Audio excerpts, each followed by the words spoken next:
okei, 20% oma ajast ma võiksin tegeleda inimestega. Ta teeb väikse kalkulatsiooni ja avastab, et see on umbes 1,5 tundi päevas. Okei, ta taandab selle alla 1 tund päevas. Et ma võiksin 1 tund päevas tegeleda oma inimestega.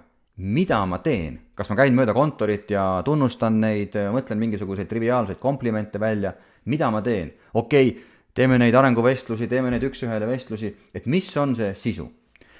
Sisu on tegelikult täiesti olemas ja see sisu tuleneb sellisest nähtusest nagu inimeste sisemine motivatsioon. Alguses, kui sissetulek on pigem väiksem, siis selle mõju pühendumus on hästi-hästi kõrge.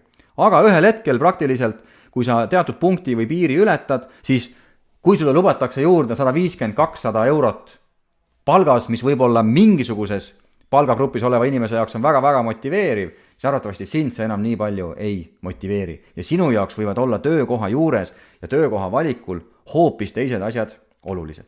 Ja seepärast siit sellise 45-kraadise nurga all tõusebki üles mitterahaline motivatsioon. Seda punkti, kus nad siis kohtuvad, nimetatakse Herzbergi hügieenipunktiks, mis tähendabki seda, et sellest punktist alates sul on raske tegelikult inimest motiveerida rahaga ja lihtsam on teda motiveerida mitterahaliste asjadega, millest juhtimiskultuur on kahtlemata väga-väga oluline osa. Nüüd need, kes näiteks motiveerivad täna ja peavad juhtima inimesi, kes on pigem seal väikses palgagrupis. Te võite võib-olla mõelda, et no jah, aga mina ei saa mitte midagi teha, sest et mina olen veel allpool seda punkti, siis tegelikult see nii ei ole. Sest ega need inimesed, kes töötavadki selles palgagrupis, nad ju teavad väga hästi, et antud juhul see ongi nende olukord. Ja nad teavad, et selle töö eest makstaksegi täna nii palju. Ja teadvustades, et see palk ei ole võib-olla nende jaoks isegi see piisavalt motiveeriv. Ja nüüd, kui seal kõrval on veel ka juht selline, kes oma tööga täiendavalt mind demotiveerib, siis võibki öelda, et see hakkab tekitama tööpiina.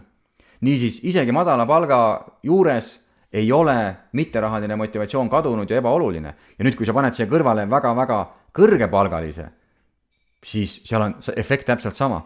Sellepärast, et kui ma saan juba palgaturult küsida sellist palka, siis ma elu sees ei taha tolereerida kehva juhtimist. Ma pigem veedan oma päevi kuskil mujal, saan võib-olla isegi natukene vähem palka, aga ma tahaksin normaalset juhti, ma tahaksin normaalse organisatsiooni kultuuriga ettevõtet ja ma tahaksin kohta, kus kohas ma saaksin ise areneda. Ja mida siis täpsemalt mitterahaline motiveerimine tähendab? See tähendab kõigepealt teadvustamist, et tõepoolest kõikidel inimestel on palga kõrval olulised asjad, mis talle korda lähevad. Ja nüüd sul juhina on võimalik igale nendest sisemisest motivaatoritest pakkuda teatavat sellist stimulatsiooni.